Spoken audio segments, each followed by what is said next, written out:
7 जून 2015 को संत कबीर नगर और गोरखपुर बॉर्डर पर निषाद समाज के लोगों ने आरक्षण की मांग को लेकर प्रदर्शन किया था, जिसमें जवाबी फायरिंग में पुलिस की गोली से अखिलेश निषाद की मौत हो गई थी। आपको बता दें कि हर वर्ष 7 जून को डॉक्टर संजय निषाद शहादत दिवस मनाते हैं। यही नहीं, आज शहादत दिवस के अवसर पर गोरखपुर संत कबीर नगर बॉर्डर कबीर के मठ पर उन्होंने आज जनसभा लगाई, जहां पर कार्यकर्ताओं को संबोधित करते हुए उन्होंने कहा कि समाज के लोगों के लिए अब हमारे परिवार का कोई न कोई लड़का या कोई न कोई सदस्य खून बहाएगा।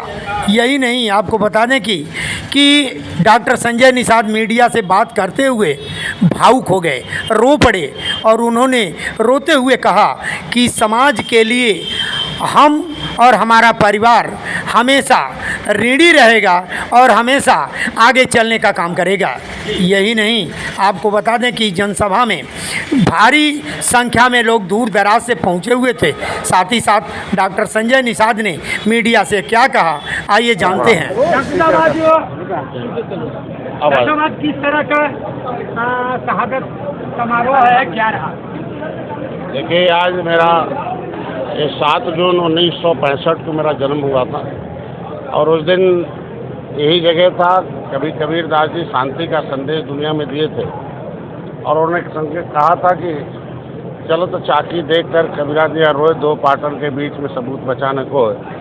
तो दिल्ली और उत्तर प्रदेश के पार्ट में हमारी बिरादरी जो केवट मल्लाह है, मझवार नाम का उनकी अनुसूचित जात का हकदार था, वो पीसी जा रही थी। उस पर चर्चा पर चलता था। यहाँ 7 जून 2015 को यहाँ लोग जन्मदिन मनाने के लिए तैयार थे, हम आए थे। दुर्भाग्य था कि वो दिन ऐसे दुख में घड़ी में बदल गया कि हम लोग अपनी आवाज़ उठा रहे थे और यहाँ से उस समय समाजवादी पार्टी की सरकार थी। राजस्थान में 1 महीने से आंदोलन चल रहा था, एक डंडे भी नहीं गिरे थे। हमारे लोग यहाँ रेल पर चले गए और जाते ही गोली मार दी गई, मेरा भाई मारा गया।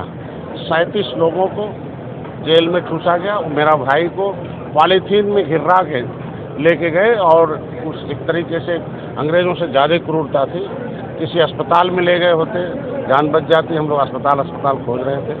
हमारे 5-6 साथियों को उन्होंने फर्जी कट्टा दिखाया। इस सड़क से लेकर सदन तक हमारे लोगों ने हमारे ऊपर विश्वास किया। आज का ये दिन जो है, एक यहाँ 7 जून था, 7 साल हो गया है और 7 साल हो गया और 7 जून है और 70 साल से हम लोग सताए जा रहे हैं। ये इसकी आवाज़ उठाने के लिए हमें इन्होंने दिल्ली भेजा और दिल्ली उस लायक बनाया कि हमने सदन में आवाज़ उठाकर इनके जो उनकी आवश्यकताएं, जो यहाँ संकल्प लिया था। और अखिलेश निषाद जो शहीद हुआ था, ये आज के दिन में एक हम अपने परिवार के ऊपर मैंने संकल्प लिया कि अब अगली लाइन में मेरे परिवार के लोग रहेंगे। जो भी संघर्ष होगा, शरीर का एक कतरा है। आज उनके सर पर मैं कफन बांधने के लिए यहाँ बुलाया हूँ कि अब दूसरे के परिवार का कोई आदमी शहीद नहीं हुआ, मेरे घर का परिवार का शहीद होगा। और ये जो सरकारें हैं, जो पिछली सरकारें हैं, मेरे समाज का जो हिस्सा खाने वाली हैं, मेरे समाज के दरवाजे पर वोट के मांगने की भीख नहीं मांग सकती हैं। और जब तक आरक्षण नहीं मिल जाएगा तब तक यहाँ से दिल्ली तक आवाज़ उठाइए और जरूरत हुआ तो फिर से आंदोलन जारी होगा। इनके आरक्षण, इनका मुकदमा वापस होना चाहिए और इनके खिलाफ जो अन्याय हो रहा है और इनके जो हमारा समाज सदियों से आज के दिन में गांव में गरीबी काट रहा है, आरक्षण की डकैती पड़ रही है, न ये पिछड़े में न अनुसूचित में है। और आज के दिन में जो परिवारवाद का लेबल लगाया जा रहा है, उसको हटाने के लिए सबसे पहले अपने बच्चों को यहाँ कफन बांधूंगा। वो आंदोलन करेंगे, चाहे सड़क पर जरूरत हुआ, सदन में हुआ, जहाँ फांसी पर चढ़ना होगा फांसी पर चढ़ेंगे। अपने समाज का हक हिस्सा दिलाने के लिए आज सब लोग एकत्रित हुए हैं। ये सारे हमारे सिपाही हैं। अपने समाज का जो सपना है, जो देश को आज़ाद कराया था 1857 में, उसकी आज़ादी को याद करते हुए 7 जून को जो है हमारे कसरवल कांड में गोली चली थी, 7 घंटे गोली बरसाया था। हमारे 37 साथियों की पिटाई किया था और 302 का मुलजिम फर्जी हम लोगों को बनाया था। इसको पर्दाफाश करना है और इनका जो संविधान में लिखा हुआ हक है उसको लेने के लिए, पुनः संकल्प लेने के लिए हम लोग आए हुए हैं। डॉक्टर साहब, जो है कि इस समय आपकी सरकार में है, तो क्यों आखिरकार मुकदमा इन लोगों के वापिस सरकार ले नहीं रही? अभी सरकार में है, अभी 2 महीने हुआ मैं सरकार को धन्यवाद दूंगा। जिसको संज्ञान में लिया, दिल्ली तक संज्ञान में हुआ, उत्तर प्रदेश में पहली बार उत्तर प्रदेश से हमारा सही दिशा में बेईमान वाला नहीं संविधान वाले में उत्तर प्रदेश के मुख्यमंत्री ने जो हमारे पहले आवाज़ उठाते थे उन्होंने दिल्ली भेजा आरजीआई को कि भाई इनका मामला जो पहले कहते डॉक्टर संजय कि ये संविधान में लिखा हुआ ये और ये मझवार केवट मल्ला मझवार का हकदार है। आरजीआई ने 18 जनवरी 2022 को एक्सेप्ट किया कि केवट मल्ला मझवार है, ये अनुसूचित जाति के हकदार हैं, इनकी गिनती 1961 तक होती रही है।